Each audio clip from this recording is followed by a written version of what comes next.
Sunderlight Productions. Dans cet épisode, nous allons parler de portraits sous-marins, d'écrire un livre, de stars du porno qui se marient, de se casser la figure au milieu de l'église, d'attendre et de prendre des risques, du pouvoir d'intention, de l'importance de faire partie d'une communauté, d'authenticité, de concession à sa vie professionnelle. Vous allez m'entendre m'embourber dans une définition très féminine de la photo underwater qui va amener une réponse très intime et très surprenante de mon invité, mais surtout, on va vous expliquer pourquoi le mot ninja doit absolument faire partie de votre vocabulaire de photographe. Vous êtes tout est dans l'œil du photographe.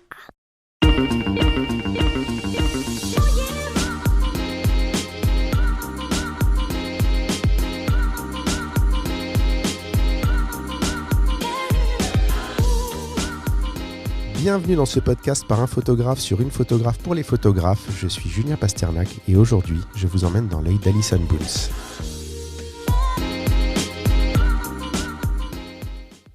Et je t'ai pas posé une question très importante, Alison. C'est comment est-ce qu'on prononce ton nom de famille, puisqu'en fait, je t'ai même pas posé la question et je ne sais pas si c'est Boons, Bounce, si tu as des origines anglaises, si tu es 100% française. Non, on va le dire à la française. On va le dire à la française, Boone, c'est cool. D'accord, c'est noté. Donc, Alison Boons, bonjour, bienvenue dans le podcast. Salut Julien, ravi d'être là. On commence tout de suite. Est-ce que tu peux nous faire ton elevator pitch ? Je rappelle le principe, tu montes dans l'ascenseur, il y a Steve Jobs qui rentre avec toi par surprise dans l'ascenseur. Il te demande ce que tu fais et tu as 3 étages pour lui expliquer. Ok, salut Steve, moi c'est Alison, je suis originaire de l'Ardèche, j'ai 32 ans, je suis photographe de mariage et je fais aussi quelques photos sous l'eau. Voilà. Ça, c'est du super elevator pitch. C'est rapide, efficace, pointu. On va développer un tout petit peu. Donc, tu es photographe underwater et c'est la raison pour laquelle je te reçois aujourd'hui. On va essayer de sortir un petit peu de tous les podcasts sur le mariage que tu as fait, te découvrir sous un autre angle et de ne pas forcément répéter tout ce qu'on a vu. Si on parle de l'underwater, j'ai 2 questions. La première, c'est que tu sors un livre prochainement. Et c'est aussi une des raisons pour lesquelles on s'est contacté, c'est que tu vas sortir ce livre sur l'underwater. Je voudrais qu'on y revienne un petit peu plus tard dans le podcast. La deuxième, et j'ai noté ça et ça m'a beaucoup fait sourire, c'est qu'apparemment tu as eu peur de l'eau jusqu'à très tard dans ta vie. Exactement. En fait, j'ai appris à nager rapidement quand j'étais jeune, mais je nageais la brasse du petit chien, tu sais, qui est comme ça dans l'eau, là, en train de se débattre et tout. Et en fait, c'est seulement en STAPS, lorsque j'ai préparé mes concours pour devenir pompier, qu'il m'a fallu en fait pouvoir nager un crawl sur 50 mètres. Et alors là, ça a été la croix et la bannière. J'ai eu 6 mois en fait pour apprendre à nager sur un niveau plutôt correct, puisque les UE étaient notés sur des résultats de compète. Donc du coup, je suis devenue vraiment nageuse à fond. De force. Et du coup, j'ai appris à nager, j'avais plus de 18 ans. D'accord. Voilà. C'est marrant, c'est surprenant. C'est surtout ce que c'est devenu derrière, en fait, qui est surprenant. Que ça t'ait poussé dans cette voie. Oui. Jamais j'aurais pu imaginer qu'aujourd'hui j'en aurais fait mon métier, parce que bien que j'ai appris à nager, mettre la tête sous l'eau, c'était quand même encore un peu compliqué pour moi. Et finalement aujourd'hui, c'est lorsque je suis sous la surface que je me sens le mieux, et c'est un peu ma bouffée d'oxygène. Vraiment. C'est amusant cette évolution. On va revenir sur l'underwater beaucoup dans cet épisode, mais on va faire un petit détour rapide par le mariage dans ta présentation, puisque je pense qu'aujourd'hui c'est la spécialité pour laquelle tu es la plus connue en fait dans le monde de la photo française et internationale. Tout à fait. Oui, on me connaît plus pour mon travail de mariage qu'aquatique, effectivement. D'accord. Alors, tu te définis comme rebelle et funky. On en a parlé un petit peu avant, on a discuté avant d'enregistrer. Je t'ai dit que c'était des termes que moi, je trouvais un petit peu beaucoup utilisés, mais qu'effectivement, quand on te voit, on ne peut pas te reprocher de les utiliser. Je te définirais en tout cas comme différente. On va y revenir également un petit peu plus loin. Dans le domaine de la photo de mariage, mais on en reparlera en fin d'épisode plus en détail. Tes activités, tu as également de la formation, du voyage. J'ai vu que tu avais un site, un blog dédié au voyage. Tout à fait. Tu peux nous en parler un petit peu ? Ah oui, bien sûr. Déjà, c'est par le voyage que je me suis fait connaître dans la photographie. Donc, pour moi, c'était normal en fait de conserver mon blog d'aventure. J'ai commencé à voyager en 2009 et j'ai fait mon premier tour du monde en 2013, un tour du monde un peu plus de 6 mois. Où là, j'avais ouvert un premier blog pour partager en fait mes aventures avec mes proches, tout simplement. Et ce blog a eu beaucoup de succès. Quand je suis rentrée en France, j'ai eu des demandes en fait pour de la photographie sociale. Et puis je me suis dit tiens, pourquoi pas, allons-y. Et puis finalement, presque 7 ans après, me voilà, photographe professionnelle. Donc j'ai envie de dire merci au voyage. Et puis pendant ces 7 dernières années, j'ai continué à voyager. Donc pour donner un ratio, je faisais à peu près 6 mois en France, 6 mois à l'étranger. Donc, du coup, j'ai eu la chance de décrocher quelques contrats à l'étranger, ce qui m'a permis de financer mes voyages en partie. Et puis de vivre des aventures vraiment incroyables. Et là, la dernière en date, c'était là, au mois de février, je suis partie en Antarctique pour documenter une petite expédition vraiment, vraiment chouette, quoi. C'est une belle aventure. Inexplicable. Tu as été influenceuse avant l'heure et dans le bon sens du terme, plus dans le sens qu'on l'entend aujourd'hui, où justement tu as des choses très cool qui sont sorties de ça et des choses assez authentiques finalement. Exactement. Si on parle de tes sites web, y a une chose qui m'a beaucoup marqué quand je les ai parcourus, c'est que pour une photographe, il y a énormément de textes. Oui, alors j'aime bien discuter en fait. Je suis bavarde, même si je suis quelqu'un de très réservé et timide à la base. Et je trouve que la puissance des mots est très importante. Et quand on vient sur un site web, j'ai pas envie qu'on me choisisse simplement pour mes photos, pour mon style ou en comparaison avec d'autres personnes, ça m'intéresse pas. J'ai pris conscience déjà que aujourd'hui mes mariés ou même mes clients en général me choisissaient pour qui j'étais et j'ai souhaité vraiment mettre davantage de moi en fait dans ce site, dans mes sites.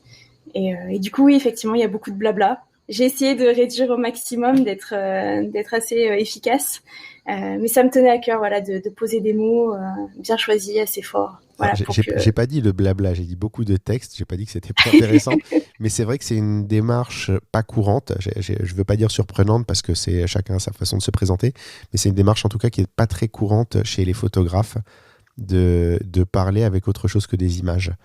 Et ça m'a vraiment sauté aux yeux. Et puisqu'on parle de ce texte, j'ai une question parce que je me suis dit qu'est-ce que c'est que ça ? C'est quoi une ninja du clic-clac ?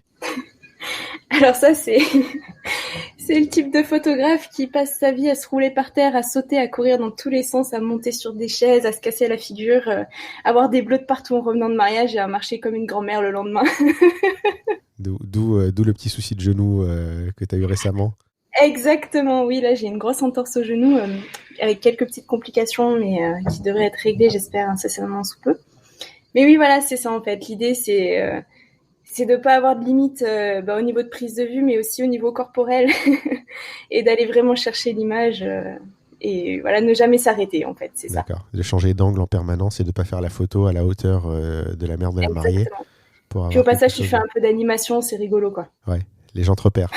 Donc, t'es pas une photographe discrète. Pardon ? T'es pas une photographe discrète. Je suis plutôt discrète, sauf quand je me casse la figure au milieu d'une église, ouais. Là, ça fait rire tout le monde. C'est déjà arrivé ? Oui. D'accord. Ah oui. Si on parle de ta philosophie photo, c'est quoi tes photographes, tes livres ou tes photos préférées ? Est-ce que tu as des références Tout à fait. Alors ma première source d'inspiration qui n'a rien à voir avec le mariage ou l'aquatique, c'est Leila Gandhi, je l'ai déjà citée plusieurs fois. Voilà, c'est une journaliste en fait qui assez engagée au niveau de la femme et qui voyage au travers le monde en fait et qui tourne, enfin qui est écrit mais en même temps qui réalise des vidéos et des photos juste somptueuses. Enfin, j'adore son approche documentaire. Donc voilà, grosse source d'inspiration, c'est d'ailleurs elle qui m'a inspirée pour le voyage. Et si je devais citer quelqu'un d'autre plus dans le portrait, ça serait Joel Peter Witkin, que j'ai déjà aussi mentionné dans un autre podcast. Donc lui, sa particularité, en fait, c'est de photographier des cadavres, de les découper, de les mettre en scène, en fait. Et finalement, avec quelque chose qui pourrait paraître vraiment horrible, il fait quelque chose de somptueux. Vraiment, et j'adore ça. Voilà, donc en fait, c'est de partir de rien pour aller vers le sublime. Et j'adore cette approche-là. D'accord, j'irai jeter un petit coup d'œil parce que j'avais jamais entendu parler de lui, mais du coup, ça m'intrigue beaucoup. Très intéressant à voir. Si je te demande ce qui te fait déclencher, ce qui te fait appuyer sur le bouton. Je dirais le ressenti du moment. Vraiment en se disant « Ah, ça c'est cool, ça c'est cool, ça c'est cool ». Et puis après, simplement de me dire « Ah non, ça j'ai envie de le garder, ça j'ai envie de le garder, ça j'ai envie de le garder ». T'es plus spontané ou tu prépares quand même un peu tes photos ? Alors ça dépend. Dans le mariage, c'est complètement spontané. C'est en fonction de ce qui se passe. J'interfère pas dans mes mariages. Par contre, je vis pleinement le truc, quoi. Je suis avec eux. J'ai toujours ma caméra comme ça qui est sur les yeux et je vis le truc, quoi. Je suis à fond. Donc, du coup, j'ai tendance à beaucoup déclencher. En revanche, à contrario, sur l'aquatique, là, c'est différent. J'ai conceptualisé mon image et j'emmène mes clients là où je veux aller en fait. Donc c'est vraiment un travail qui est en opposition. Alors, c'est marrant parce que j'aurais eu tendance, en regardant tes images, alors je vais faire une digression parce qu'on a dit qu'on parlait d'Underwater, mais j'ai suivi ton travail en mariage suffisamment longtemps pour me poser la question. Moi, je te voyais plus comme une photographe qui préparait ces images parce que tu n'as pas les défauts des images trop spontanées, très spontanées. On dit c'est pas trop spontané, c'est très spontané, mais la plupart du temps, on n'arrive pas à avoir des images aussi propres que ce que tu arrives à sortir en mariage, notamment quand tu as beaucoup de monde dans l'image, que tout le monde est bien séparé. C'est très fort de faire ça en spontané. Tu as toujours des arrière-plans très propres, très dégagés. Il n'y a pas une saloperie qui traîne derrière. C'est surprenant que tu réagisses comme ça, en fait, que tu travailles comme ça. Alors déjà, merci, je suis contente. Je suis contente parce que ça se voit, c'est cool. Non, par exemple, je peux citer mes images que j'appelle les images puzzle. Quand il y a plusieurs calques sur une image ou quand justement il y a plusieurs personnes qui s'emboîtent parfaitement. J'en ai une comme ça qui est colorée. Alors, contrairement à ce qu'on pourrait penser, elle n'est pas du tout parfaite justement parce qu'au niveau de prise de vue, elle est peut-être un peu trop basse par rapport à ce qu'elle pourrait être. Le secret, si vraiment il y a un secret, en fait, c'est simplement d'attendre et ça fait partie de la prise de risque. Une image comme ça, moi je peux passer 10 minutes à genoux, accroupi, debout, à attendre vraiment que tout le monde s'emboîte bien. Alors parfois, j'attends pour rien parce que j'ai jamais l'image, mais d'autres fois, je peux l'avoir. Et quand tu l'as, elle est exceptionnelle. Exactement. Après, pour par exemple avoir une image nette avec une action en particulier, tu peux très bien repérer une lumière avec un background nickel. Tu te dis, là, ça serait trop cool s'il se passe un truc. Une fois que tu as fait tes saves, tu reviens là et t'attends. Ouais. Tu sais pas ce qui va se passer, mais tu as envie qu'il y ait une action là, donc t'attends. Et au bout d'un moment, je sais pas, il y a des gens qui passent, il se passe un truc et bim, t'as une photo. Voilà, c'est ça en fait le vrai secret, c'est de savoir attendre et quelque part provoquer sa chance, mais sans vraiment la mettre en scène. D'accord, mais d'abord ta sécurité, et puis après tu pars sur des choses comme ça. Et quand toujours. D'abord, on fait les images pour ses clients, les safe. Et puis une fois parce qu'il y a toujours des temps de latence, surtout par exemple au niveau des préparatifs, ou même dans la journée, on attend toujours un petit peu, au lieu d'attendre ou d'être sur son téléphone, ou voilà, de s'embêter, et ben on se met à un endroit et on se dit tiens là s'il se passe un truc, ça serait quand même cool quoi. Et on attend ici. C'est un bon conseil à conserver en tête. Je l'ai dit en intro, on va plus parler de la photo underwater. Et la question que j'allais te poser, parce que pour moi, quand tu me dis photo underwater, qui n'est pas vraiment réfléchi au sujet, c'est un boîtier étanche, enfin c'est le boîtier dans l'espèce de truc qui l'entoure. Un caisson. Le caisson étanche. Voilà, le caisson étanche. Tu vois, comme j'y ai pas beaucoup réfléchi. En te lisant, je me rends compte que ça va beaucoup plus loin que ça, la photo underwater. Est-ce que tu peux nous donner ta définition de la photo underwater ? Oula, ma définition. Pour moi, aujourd'hui, photographier sous l'eau, c'est pas juste faire de la photo sous l'eau. Je vois l'eau comme un outil en fait de création. C'est plus ça dans mon approche. Au départ, ça ne l'était pas forcément. C'était plus le côté un peu justement expérience unique, le côté surprenant, voilà, d'amener ses clients sous l'eau, dépassement de soi-même parce que je suis très challenge avec moi-même.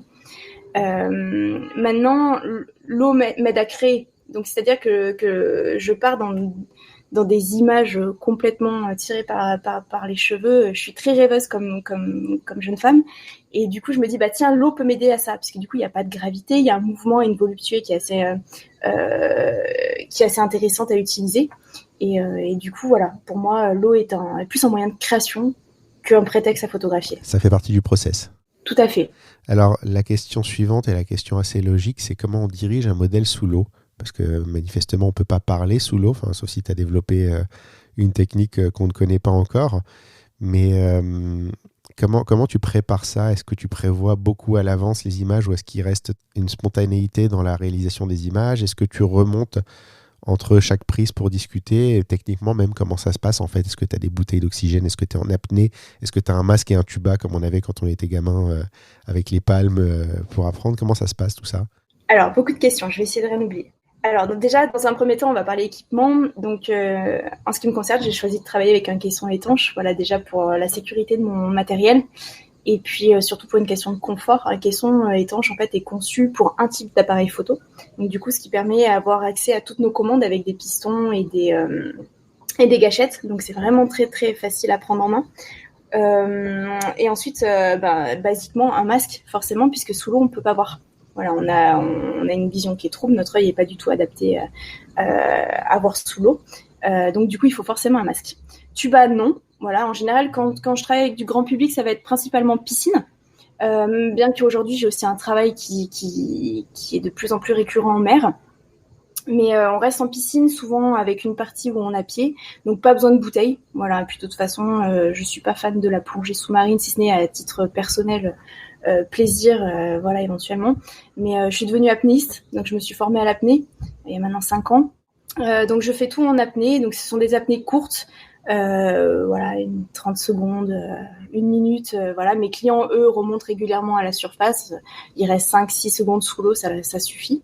Et ensuite, pour communiquer avec eux, il y a plusieurs moyens. Déjà, la première chose qui est importante pour moi, c'est qu'ils soient en sécurité.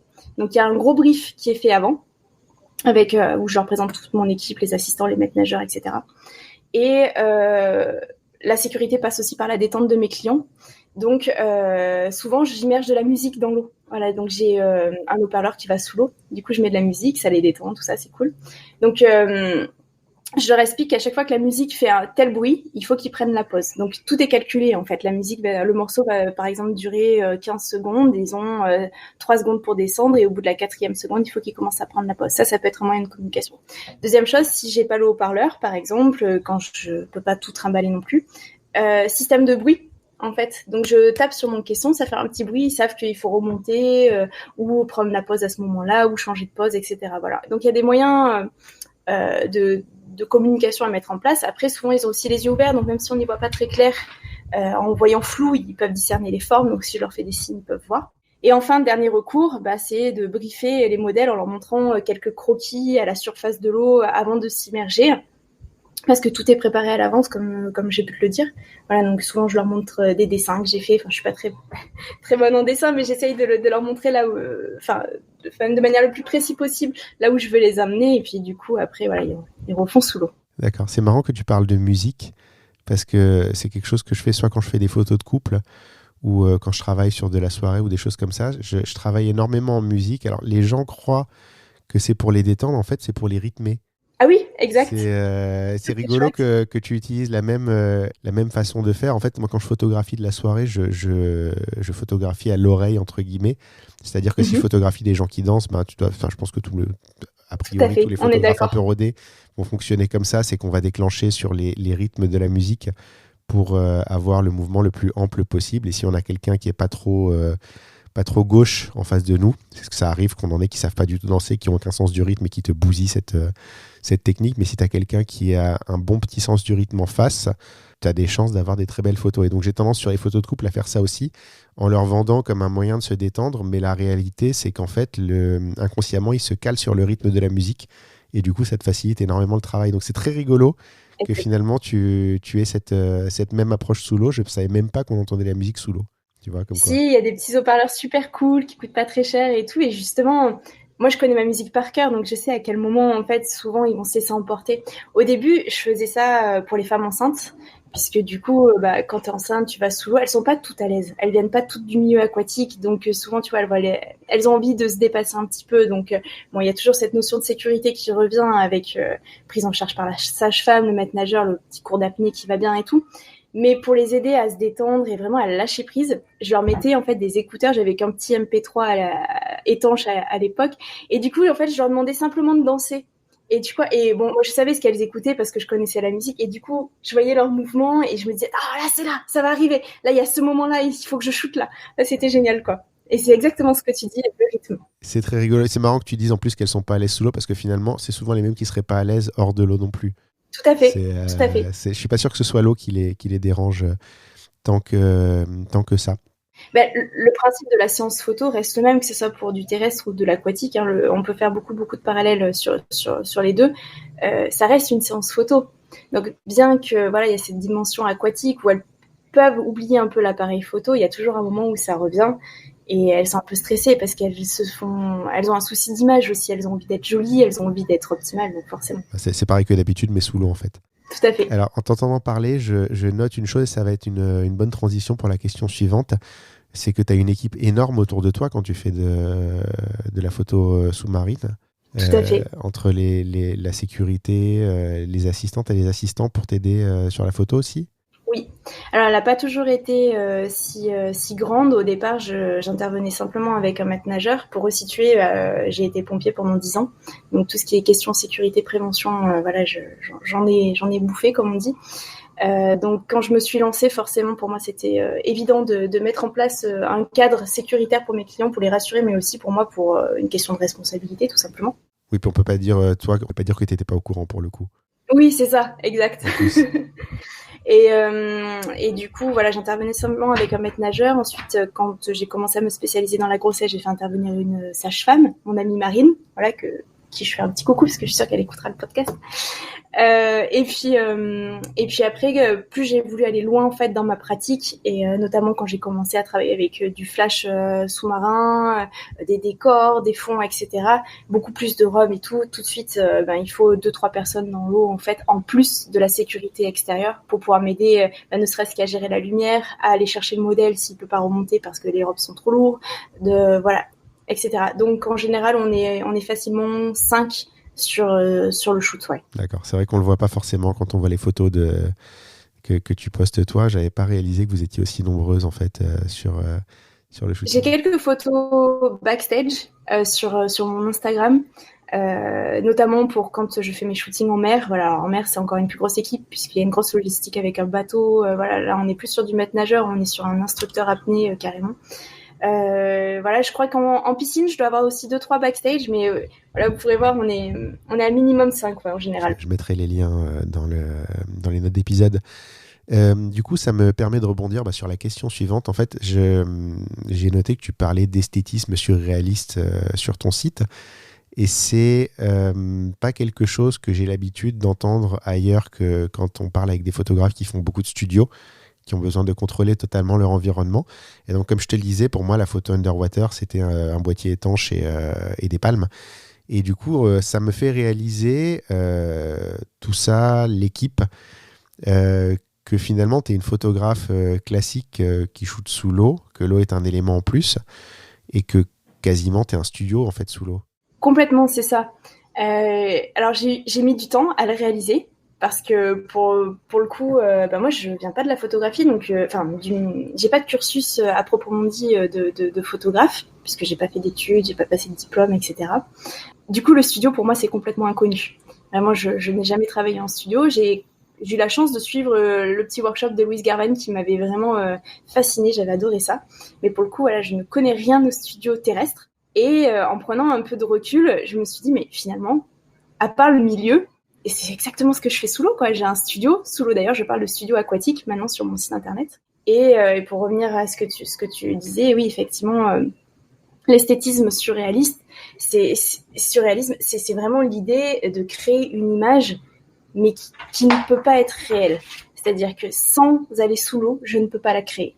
Voilà, et c'est souvent ce côté un peu sans gravité, toute la post-production que je peux rajouter, la conceptualisation en fait de mes idées.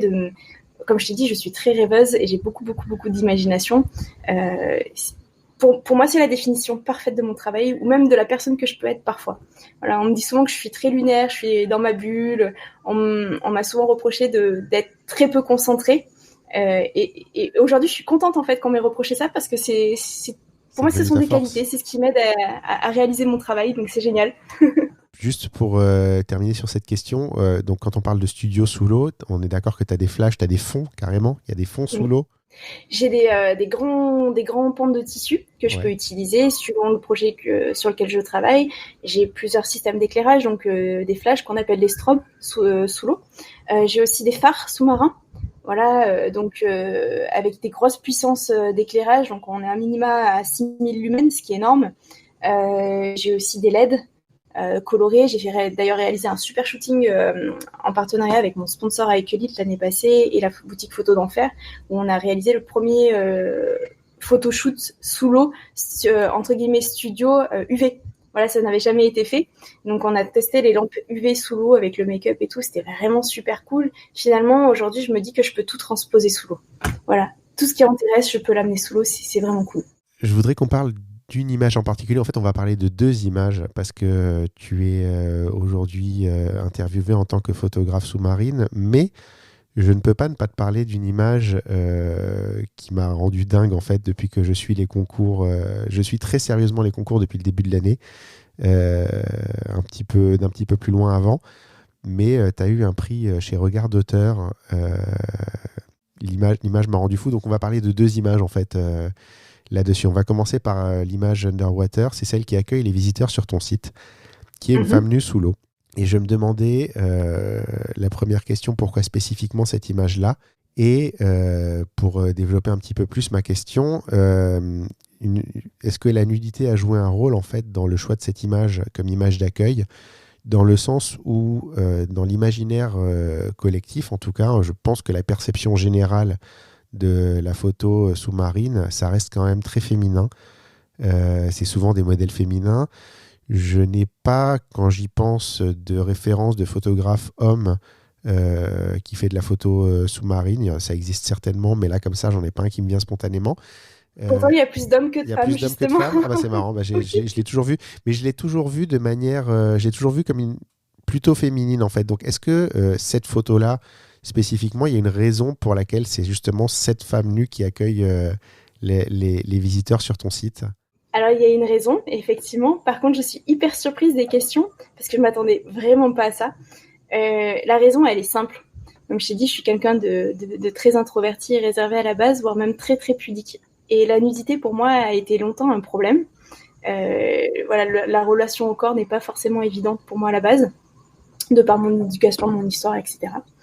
Et l'année passée, sur l'une de nos formations, j'ai rencontré une élève et qui, elle, était très, très, très à l'aise à parler nudité, de photographie, d'ailleurs, réaliser des super photos en studio de nu. Et on a discuté ensemble de ça, donc ça m'a beaucoup, beaucoup, beaucoup aidé. Et puis, on s'est retrouvés en Nouvelle-Calédonie. Donc là, cette photo est très récente, elle date d'octobre, pour être tout à fait transparente. Octobre 2019, on s'est retrouvés là-bas et puis on est allé plonger à la barrière de corail. Et là, je sais pas, on s'est regardé, on s'est dit vas-y, c'est le moment, il faut que j'essaie. Donc voilà, et j'ai eu la chance, voilà, elle a posé pour moi nue, très à l'aise, magnifique. Et j'ai pas déclenché énormément, j'ai réalisé 5 photos de ce moment-là, et c'est les 5 premières photos vraiment de nu que j'ai réalisées et qui me plaisent énormément et qui m'ont un peu réconciliée avec le corps en fait humain, que ce soit homme ou femme. Voilà, et du coup, cette photo, je l'ai mise en entrée de site, pas parce que c'est une femme nue, au contraire, parce qu'en fait, je suis simplement fière d'avoir repoussé mes limites. Et pour moi, ça veut dire beaucoup, en fait. Voilà, tout simplement. Les 3 photos qui sont en accueil de mon site, elles ont des significations comme ça, challenge. Il y a celle-ci, il y a celle du shooting UV, voilà, qui est aussi un challenge au niveau technique, voilà, puisque c'est quelque chose que je n'avais jamais fait. Et la deuxième, c'est un duo de femmes, en fait, qui est aussi en milieu naturel, à Tahiti, qui a été complètement improvisé. Et en fait, ce jour-là, j'ai pris de l'eau dans mon caisson et j'ai quand même réussi à photographier. Je me suis dit, bon, je m'en suis plutôt pas mal sortie au final. Donc voilà, je l'ai aussi mis en tant que symbole. D'accord. Non, mais si tu veux, si tu me parles de photographie underwater, pour moi, c'est ça qui va me venir à l'esprit plus qu'autre chose. Donc je me demandais justement s'il y avait un lien, mais bon, voilà, manifestement, c'est plus un combat par rapport à toi-même qu'une raison autre que ça.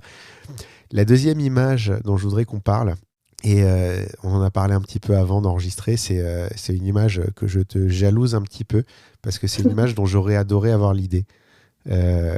C'est cette image d'un couple en ombre chinoise qui fait une espèce de position de karaté, de film de kung-fu absolument dingue. La photo est incroyable, avec ton accord, on la mettra dans l'article qui accompagne le podcast.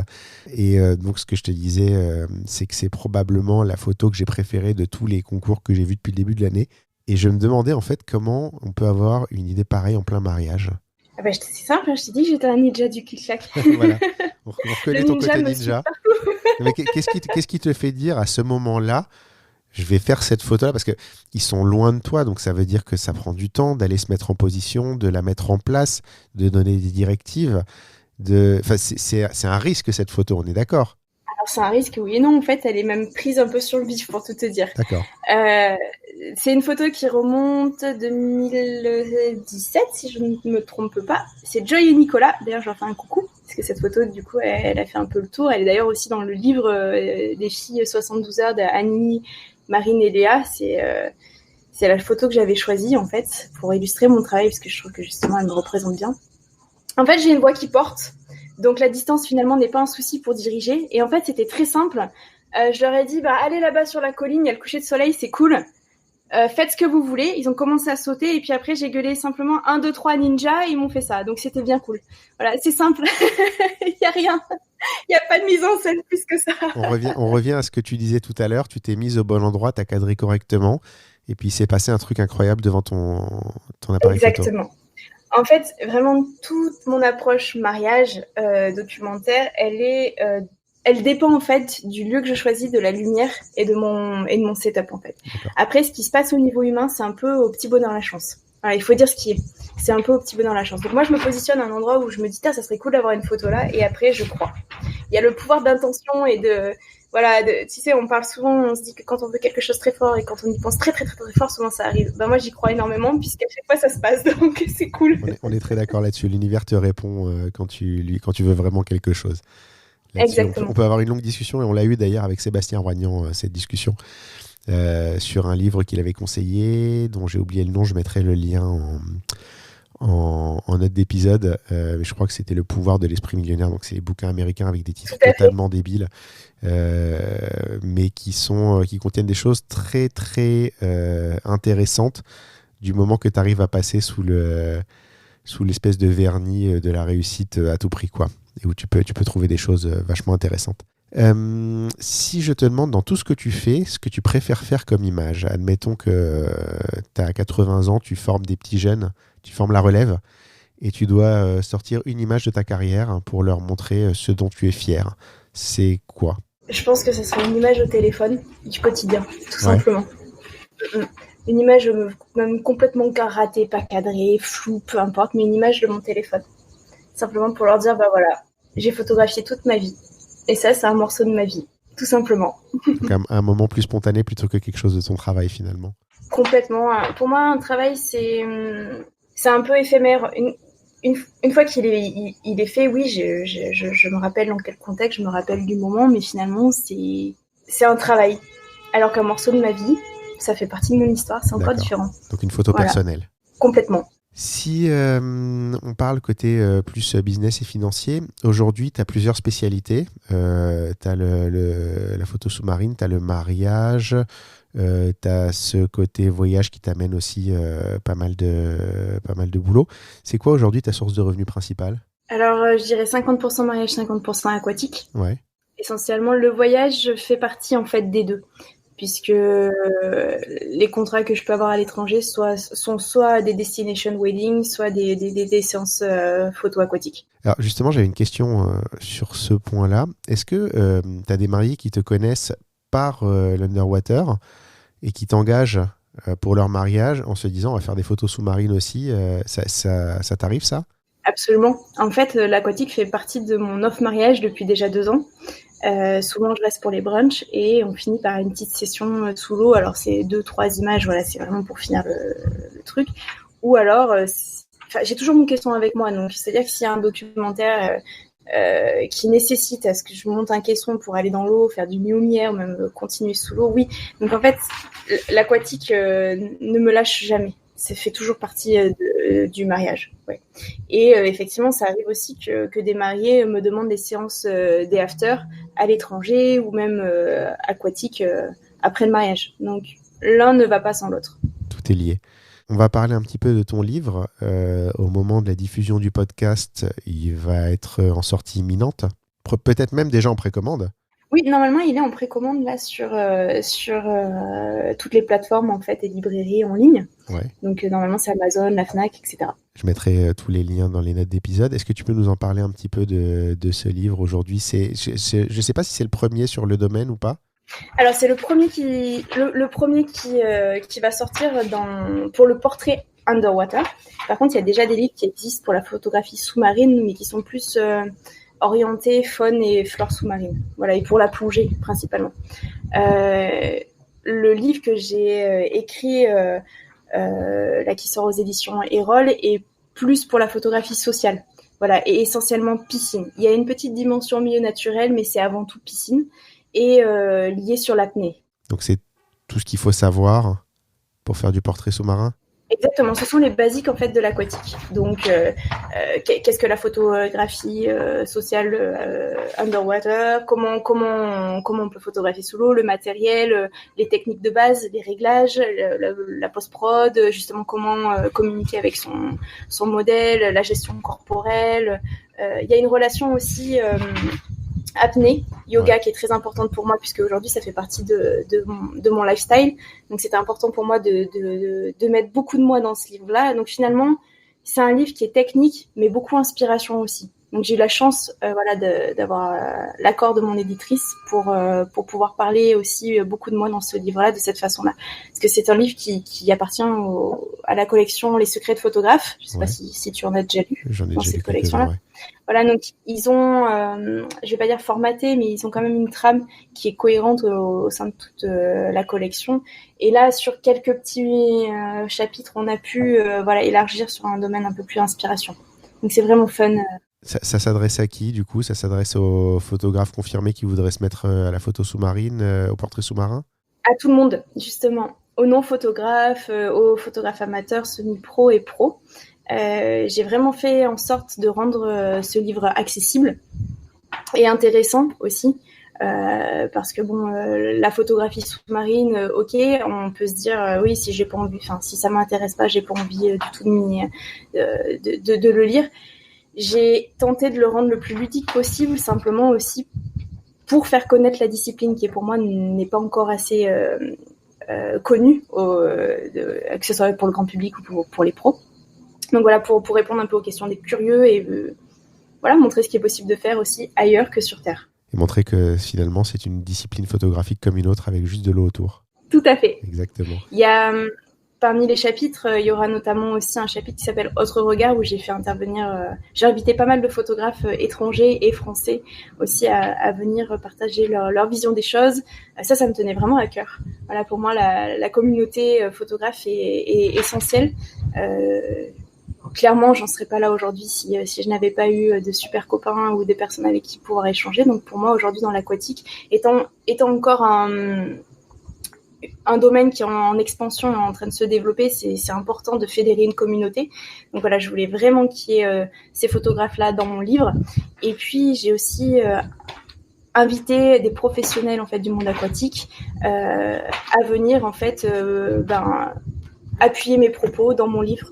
Donc voilà, donc il y aura par exemple pour la partie maternité une sage-femme, il y aura aussi des modèles pro-aquatiques, la boutique photo d'enfer qui intervient aussi pour donner des conseils, un maître nageur, un apnéiste professionnel. Enfin voilà, il y a vraiment beaucoup de choses dans ce livre. C'est un format un petit peu différent de ce qui a pu se faire jusqu'à présent dans la collection Secrets de photographe. À lire en tout cas, je mettrai les liens pour la précommande dans les notes d'épisode.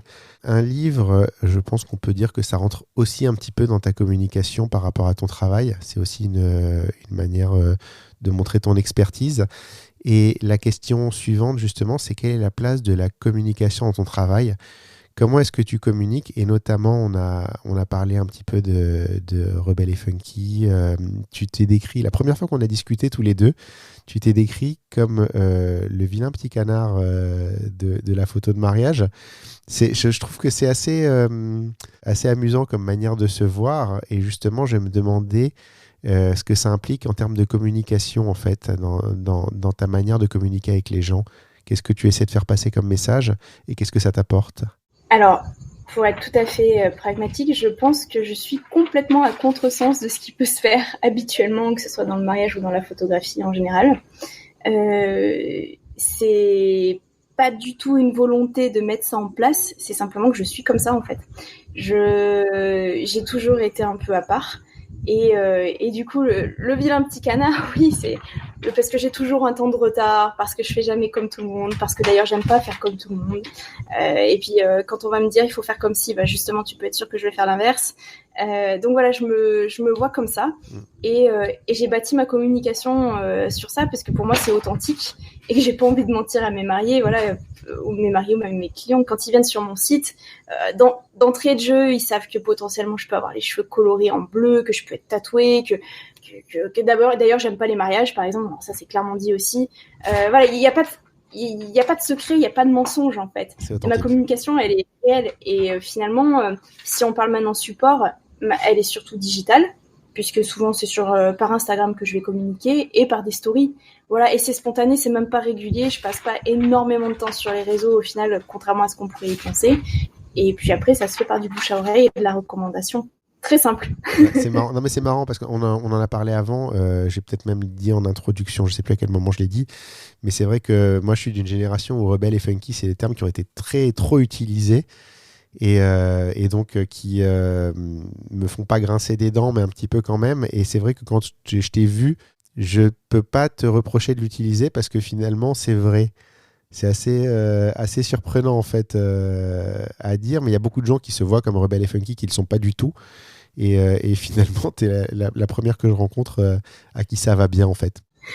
Je sais pas si c'est un compliment en vrai. C'est un compliment. Je pense que c'est la vérité. Prends-le comme un compliment, mais je veux dire que c'est quelque chose où effectivement, moi quand je vois ça, je me pose la question est-ce que c'est vrai ou est-ce que c'est une posture ? Parce que c'est souvent une posture. C'est un peu ça que je veux dire. C'est que c'est souvent une posture de gens qui n'ont pas vraiment idée de ce que c'est que d'être rebelle et d'être funky. Donc prends-le comme un compliment, c'est un compliment.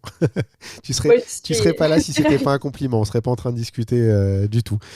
Dernière question de ce côté business. Est-ce que tu gagnes bien ta vie aujourd'hui et combien de temps tu as mis à en arriver là ? Alors, je fais partie des photographes qui ont eu beaucoup de chance, puisque, comme je l'ai dit en début de podcast, mon activité est partie très rapidement quand je suis revenue de mon premier tour du monde. Voilà, ça ne s'est jamais arrêté pour moi, donc oui, je peux clairement vivre aujourd'hui, depuis le départ de la photographie. Par contre, je tiens à nuancer le propos, c'est pas sans concession. Voilà, j'ai 32 ans, je n'ai pas de vie de famille, je n'ai pas d'enfants, donc je voue ma vie pleinement à mon activité professionnelle. Donc c'est quand même beaucoup de sacrifices. Je vois pas souvent mes amis et je travaille énormément. Donc oui, je peux vivre de la photographie, là en l'occurrence c'est mon cas, mais pas sans concession. Voilà, d'accord. À retenir. Il y a un prix à payer pour arriver à un certain niveau. Exactement. C'est beaucoup de travail, de disponibilité, que ce soit pour les prospects, pour ses clients, pour même la communauté, pour échanger. Je pense que sur une journée, je dois passer, on va dire 16 heures éveillée, peut-être sur les 16 heures, 14 heures en relation avec mon travail. D'accord, donc grosse travailleuse. Exactement. On va attaquer la conclusion de l'épisode. Et la première question de la conclusion, comme toujours, c'est quel est le pire moment de ta carrière ? Je pense que c'est de vous confesser que je me suis retrouvée sur un mariage de stars du porno, en fait, tout simplement. Donc, j'ai eu droit à tout le gratin de la pornographie. D'accord, mais ils se sont bien tenus. Ils se sont bien tenus, ouais. Enfin, du moins, quand j'étais là. Ouais. Après, on ne sait pas ce qui s'est passé. Non, et puis de toute façon, j'ai pas le droit de diffusion, donc personne ne saura. Ils t'ont pas demandé de photographier la nuit de noces ? Ça aurait pu être des vrais souvenirs. Non, je me suis éclipsée avant. Ça aurait été drôle, ça. Écoutez, on a l'habitude, c'est le travail. Ça aurait pu être pas mal. En opposition, quel est le meilleur moment de ta carrière ? Ouais, c'est un peu tous les meilleurs moments. Enfin, je veux dire, chaque année est une meilleure année qu'une autre, en fait, et toujours moins bonne que celle qui va arriver. Donc, du coup, c'est difficile de sélectionner qu'une année. Là, il y a la sortie du livre, c'est quand même un énorme projet pour moi. Il y a toutes ces formations. J'ai été speaker sur plusieurs conférences. Enfin, voilà, là, c'est pour moi inimaginable, en fait. C'est un bel accomplissement. Donc pour le moment, c'est la reconnaissance. Mots, en fait. C'est la reconnaissance que tu as cette année et depuis quelques années, finalement. C'est ça le meilleur moment ? C'est une belle reconnaissance, mais c'est une fierté personnelle, j'ai envie de dire. Voilà, c'est de toujours essayer d'aller plus loin et oui, et en plus ça marche. Et enfin, je dois confesser que je n'arrive pas trop à réaliser tout ça encore, à assimiler. Ça va très vite. C'est incroyable. Ça va finir par rentrer. Dernière question, toute dernière question, qui est-ce que tu me recommanderais pour un prochain épisode ? Ah, sans hésiter, Laurence Révol. J'adore son travail. Elle fait du portrait, elle travaille beaucoup en pleine lumière, au soleil, elle fait du fashion, elle est aussi bonne en mariage, elle a un post-traitement qui est incroyable. J'aime beaucoup la personne aussi, donc ouais, Laurence Révol, sans hésiter. C'est noté, je mettrai un lien vers son travail pour que tout le monde puisse voir de qui il s'agit, et puis on discutera hors antenne pour que tu nous mettes en relation. Où est-ce qu'on peut te retrouver sur Internet ? Sur tous les réseaux, que ce soit Facebook, Instagram, LinkedIn, YouTube, site internet. C'est facile, puis il y a juste à googler mon nom. En général, je devrais sortir facilement. D'accord, je mettrai de toute façon tous les liens dans les notes d'épisode. Il me reste à te remercier d'avoir participé à cet épisode de podcast. Merci beaucoup à toi, Julien, pour l'invitation. Merci d'avoir ouvert un côté qu'on connaissait peut-être un petit peu moins de toi. Tout le monde sait que tu fais de la photo sous-marine, mais tout le monde t'a pas forcément entendu en parler comme on en a parlé aujourd'hui. Et du coup, on a découvert une autre facette de ta personnalité, je pense, aujourd'hui. Même si on a un peu parlé de mariage, parce qu'on est obligé de parler de mariage quand on fait une photo karaté comme ça. C'est pas possible que je t'en parle pas. Mais en tout cas, merci d'avoir participé à cet épisode. Et puis j'espère à très bientôt. On se verra certainement au Salon de la Photo prochainement pour que tu nous dédicaces ton livre, j'imagine. Ah ben j'y compte bien. C'est noté, le rendez-vous est pris. Merci beaucoup. Merci Julien.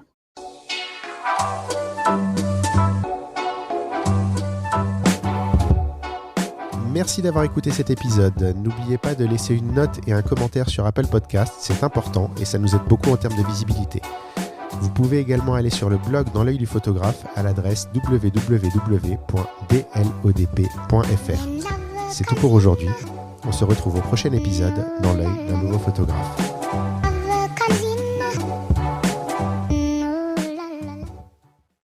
Dans l'œil du photographe, merci, c'est fini. Ciao, ciao.